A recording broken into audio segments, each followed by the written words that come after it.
मेरा नाम अभिनव है। सब मुझे अभी कहकर पुकारते थे। मेरी उम्र 25 साल है। मेरे घर में एक बहन, मैं, बाबा और माँ रहती थी। मेरे बाबा आम से हेड क्लर्क की नौकरी करते थे, जिसके बलबूते पर बाबा ने हम दोनों बहन भाई को पढ़ाया लिखाया और समाज में रहने के लायक बनाया। मेरी माँ अच्छी पत्नी और एक अच्छी माँ साबित हुई थी। बचपन में माँ बाबा का इतना खौफ था कि कभी किसी लड़की की तरफ आँख उठाकर भी नहीं देखा था। उल्टा सबसे तमीज़ से बात करने के साथ साथ हमेशा नज़रें झुकाकर बात करना ही सीखा था। एक दिन मैं स्कूल में गया तो वहाँ बहुत सी लड़कियाँ थीं। मुझे प्यास का एहसास हुआ तो मैं पानी पीने की नीयत से इलेक्ट्रिक कूलर के पास चला गया। पानी पी रहा था कि बड़ी क्लास की 2-3 लड़कियाँ आईं और मुझसे टक्कर हो गई और सारा पानी उनकी यूनिफॉर्म पर गिर गया। उनमें से एक लड़की ने आओ देखा ना ताओ मेरे चेहरे पर थप्पड़ रसीद कर दिया। मुझे बहुत गुस्सा आया। मैं सीधा एडमिन ऑफिस गया और उन लड़कियों को काफ़ी डांट पड़वाई। उनको डांट पड़ जाने के बाद मैं काफ़ी संतुष्ट था।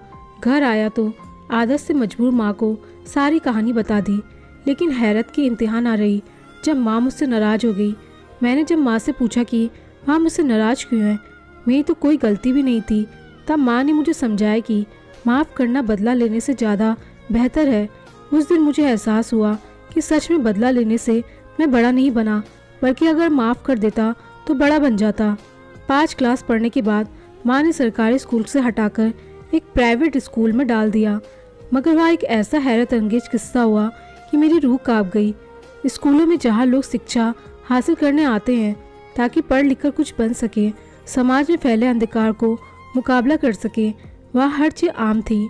रिश्वत दे देकर बच्चे बच्चियों को हवस का निशाना बनाने तक सब काम था। मेरा तो जैसे भरोसा उठ सा गया था।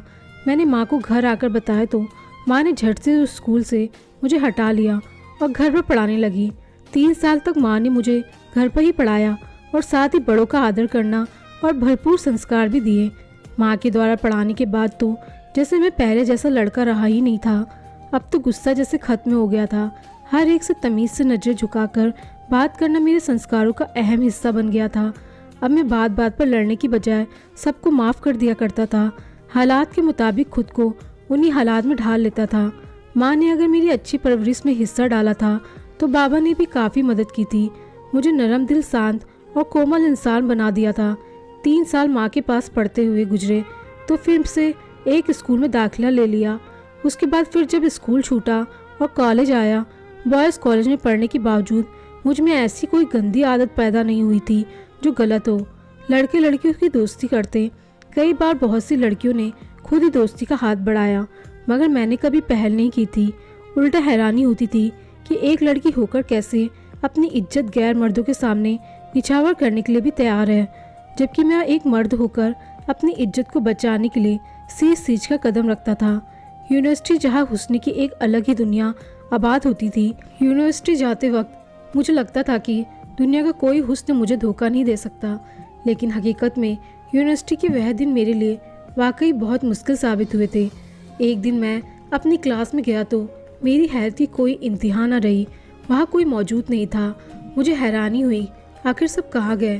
बहरहाल मैं खामोशी से अपनी जगह बैठकर अपनी किताब पर नजर रखे बैठ गया। जब कुछ देर बाद 3-4 लड़कियाँ कमरे में दाखिल हुई। वह भला की खूबसूरत थी, मगर आधे अधूरे कपड़े पहने खुद की नुमाइश करती मुझे सख्त जहर लगी। मैंने एक नज़र डालकर हटा ली। जान तो उस वक्त निकली जब वह तीनों मेरे सर पर आकर खड़ी हो गई और मुझे गौर से देखने लगी। मैंने सवालिया नज़रों से उनकी तरफ देखा तो वो चेहरे पर सातिर मुस्कुराहट सजाकर मेरी तरफ देखे जा रही थी। उनमें से एक लड़की मेरे दाएं तरफ आई और दूसरी मेरे बाईं तरफ। मैं हैरत से सब कुछ देख रहा था। मेरी जान होठों पर आ गई जब दोनों लड़कियों ने मेरे दोनों बाजू सख्ती से जकड़ लिए और उनमें से एक लड़की मुझ पर झुककर ऐसे जाहिर करने लगी जैसे हम दोनों में कोई संबंध है।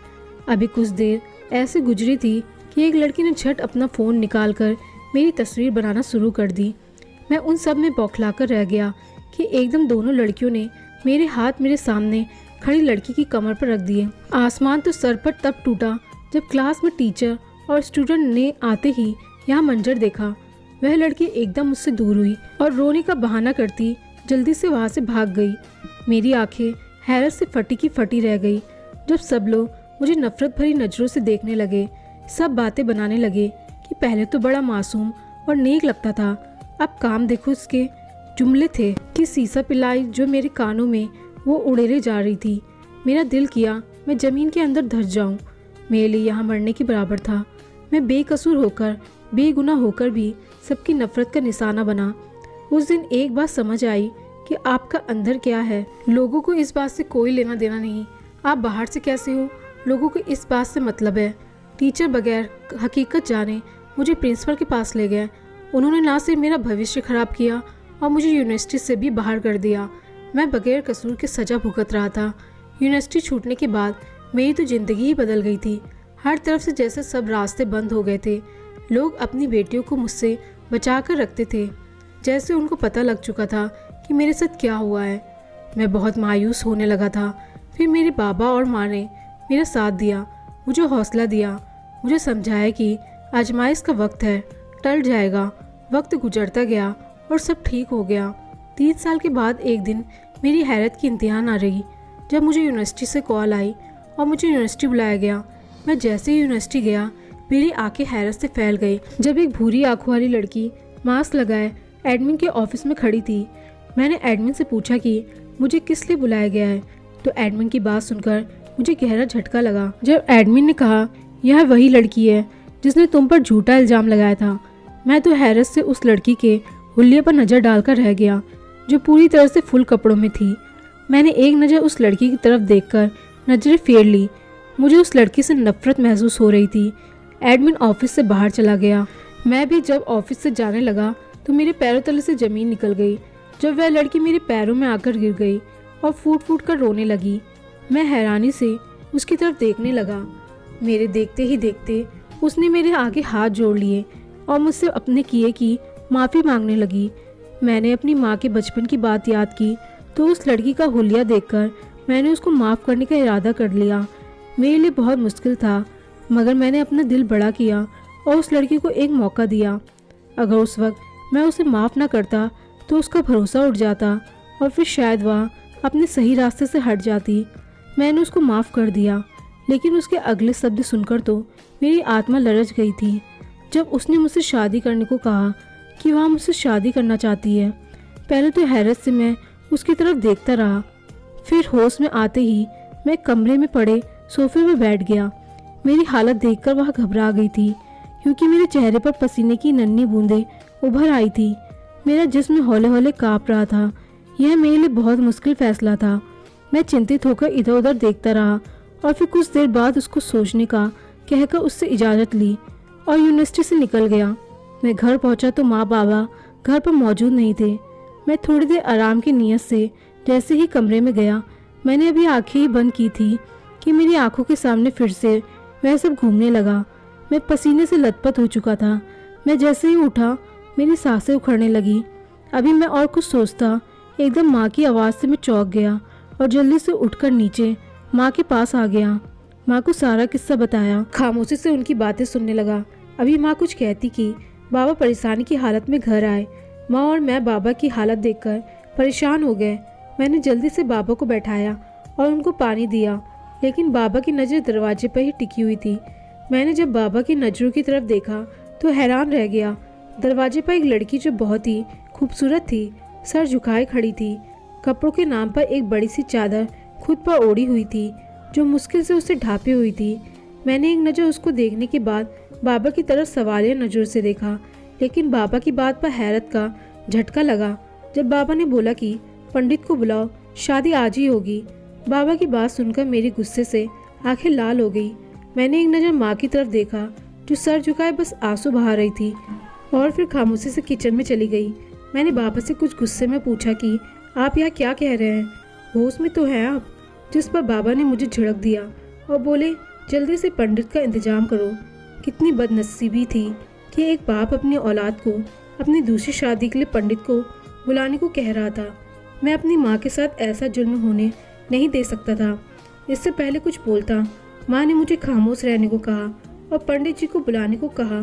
मेरी आंखें खुली की खुली रह गई जब माँ का सब्र देखा। माँ ने एक ही बात कही कि वो ईश्वर सब देख रहा है, इसका हिसाब वो खुद करेगा। मैंने सर झुकाकर पास में मौजूद पंडित जी को बुला लिया और साथ में कुछ मोहल्ले वालों को भी। घर आते ही मेरे सर पर आसमान टूट पड़ा जब बाबा ने दूल्हे की जगह मुझे बैठने को कहा और दुल्हन की जगह घर में खड़ी उस लड़की को, जिसको मैं जानता तक नहीं था, यहाँ तक कि उसको पहली दफ़ा देखा था। मेरी माँ तो हैरानी से बाबा को देखने लगी, जिन्होंने इशारे से माँ को उस लड़की को तैयार करने को बोला। माँ सर झुकाती जल्दी से उस लड़की को तैयार कर लाई। मैंने बाबा को इनकार करना चाहा, मगर बाबा ने मेरी एक ना सुनी। मैं गुस्से में माँ का इंतजार करने लगा, जो उस लड़की को लिए कब से कमरे में बंद थी। मैं गुस्से से बेकाबू होता जा रहा था जब एकदम माँ उस लड़की के साथ नीचे आई, लेकिन अब की बार उस लड़की के चेहरे पर बड़ा सा घूंघट था। लड़की के आते ही पंडित जी ने शादी करवाना शुरू किया। मेरा दिल किया कि मैं इनकार कर दूं, मगर बाबा ने धमकी ऐसी दी थी, तेरे इनकार का कोई जवाब ही पैदा नहीं होता था। शादी हो चुकी थी। बाबा ने मेरी सुने बगैर मेरी शादी करा दी थी। लड़की को कमरे में पहुंचाया गया तो मैं गुस्से से घर से बाहर चला गया। रात भर बाहर गुजारने के बाद जब सुबह मैं घर लौटा तो मेरे पैरों तले जमीन निकल गई। जब बाबा गुस्से से इधर उधर चक्कर लगाते, शायद मेरा ही इंतजार कर रहे थे। मैं खामोशी से घर के अंदर दाखिल हुआ और सबको ऊंची आवाज़ में प्रणाम किया और माँ को नज़रों ने तलाश करना चाहा तो वह किचन में थी। लेकिन किचन में आज उनके साथ एक और चेहरा था, जो हल्के से मेकअप में कोई परी लग रही थी। मैं इस कदर अपनी पत्नी को देखने में मग्न था कि बाबा की आवाज़ सुनाई ही ना दी। होश तो तब आया जब बाबा ने जूता मेरे कमर पर मारा। मैं एकदम चौंक गया और हैरत से बाबा को देखने लगा। बाबा ने गुस्से से मुझे घर से निकल जाने को कहा, लेकिन अब तो मुझे भी गुस्सा आने लगा था। तभी जिंदगी में पहली बार बाबा से ऊंची आवाज़ में बात की और उनको याद करवाए कि उन्होंने ज़बरदस्ती मेरा रिश्ता ना जाने किस लड़की से कर दिया है। लेकिन बाबा ने जो बताया, मेरे सर पर आसमान टूट पड़ा जब बाबा ने कहा कि यहाँ मेरी जिगरी दोस्त की बेटी है और ये अपनी जान रेड लाइट एरिया से बचाकर निकली है। मेरी तो आंखें हैरत से फैल गई कि बाबा ने मेरी शादी एक तवायफ से करा दी। बाबा ने मेरी शादी ज़बरदस्ती एक तवायफ से करवा दी, जबकि मैं तो कभी गंदी गलियों से गुजरा भी नहीं था। अब तो मैंने सोच लिया था, शादी के बाद इस पापी और नीच औरत पर जुल्म करूँगा।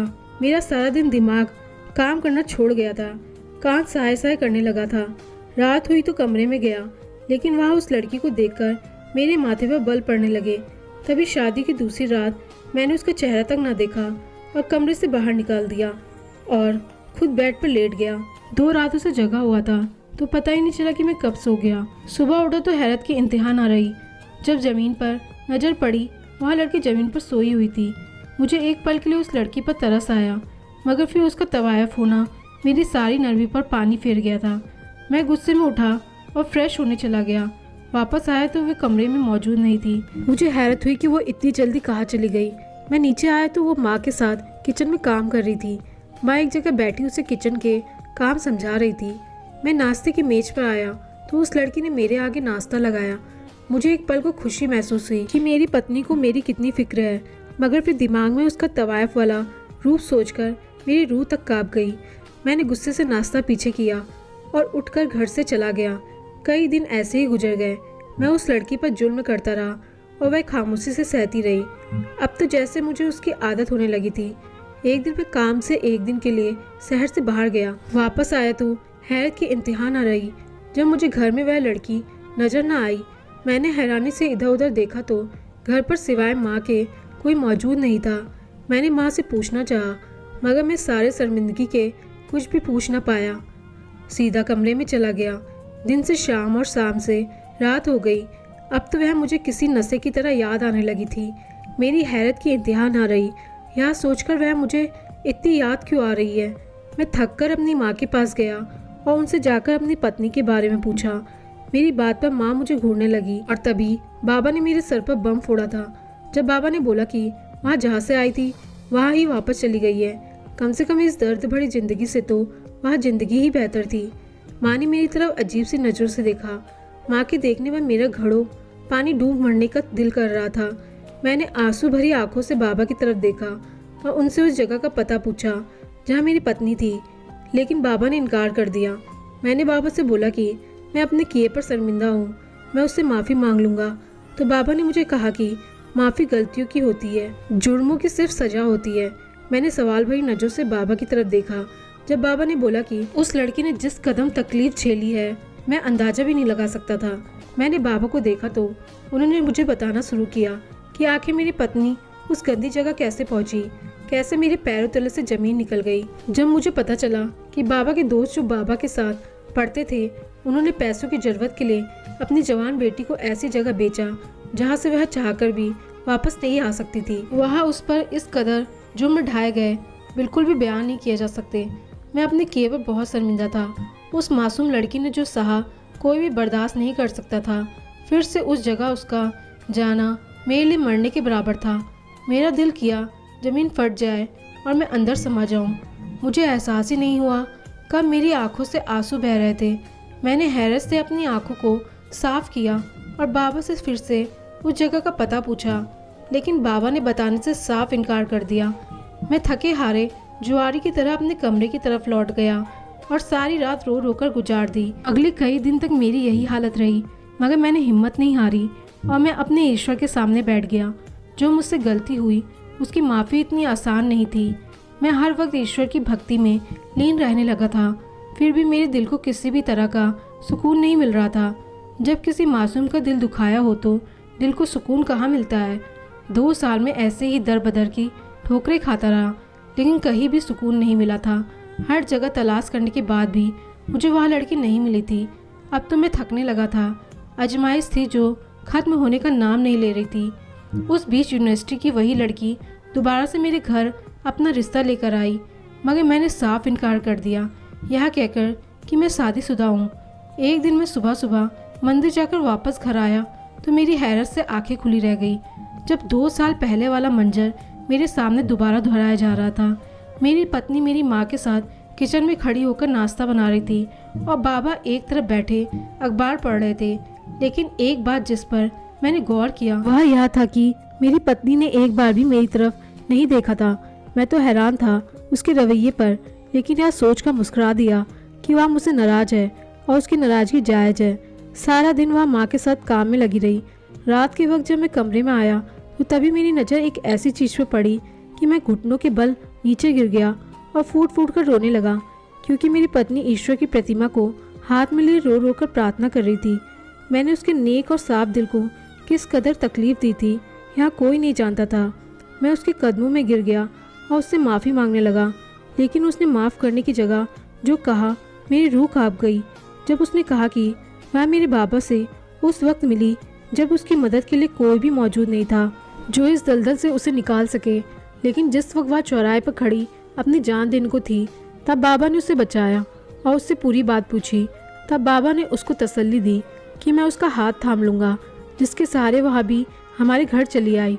लेकिन मेरी नाइंसाफ़ी देखकर, मेरा जुनून देखकर वह बिखर गई थी। एक दिन जब वह मेरे जुल्म बर्दाश्त करके थक चुकी थी, तब उसने फैसला लिया रहेगी तो मेरी ही, लेकिन वह यहाँ से चली जाएगी। इस सब में बाबा ने उसकी मदद की और उसे एक महिला आश्रम में पहुँचा दिया। वहाँ वह नौकरी भी करती थी और वहाँ रहती भी थी। 2 साल बाबा ने वहाँ उसका ख्याल रखा और जब बाबा को लगा कि मैं सीधे रास्ते पर आ गया हूँ, तब जाकर वह मेरी पत्नी को घर वापस ले आए। मैं ये सब सुनकर एक बार फिर घुटनों के बल नीचे गिर गया और ईश्वर लाखों बार धन्यवाद किया जिसने मुझे सही रास्ते पर चलाया और जो गलती मुझसे हुई उसे सुधारने का मौका दिया। ये बात तो हकीकत है, ईश्वर उसे ही आजमाता है जिसको अपनी दी गई आजमाइश के काबिल समझता है।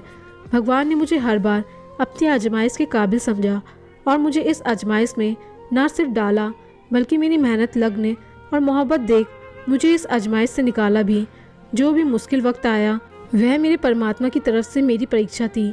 कई बार मैं सोचता कि आजमाइश में डालकर ऊपर वाला कुछ करता क्यों नहीं है, लेकिन टीचर पढ़ा देने के बाद परीक्षा के वक्त खामोशी रहता है ताकि वह देख सके कि जो कुछ उसे सिखाया गया है वह उसे याद भी रखे हुए है या भूल गया है। इंसान के कदम डगमगाते हैं, मगर नीयत पक्की हो तो कदम खुद ब खुद जम जाते हैं। मैं भी अपनी उसी पत्नी से मोहब्बत करने लगा था, वरना शादी करने के लिए हजारों लड़कियां मौजूद थी और इसका फल मुझे उस ईश्वर ने माफ़ी मांगने की मोहलत देकर दिया था जो बस खुश नसीबों को मिलता था। दोस्तों, आपको कहानी पसंद आई हो तो लाइक, शेयर और कमेंट जरूर करें और चैनल पर नए आए हैं तो चैनल को सब्सक्राइब करना ना भूलें। धन्यवाद।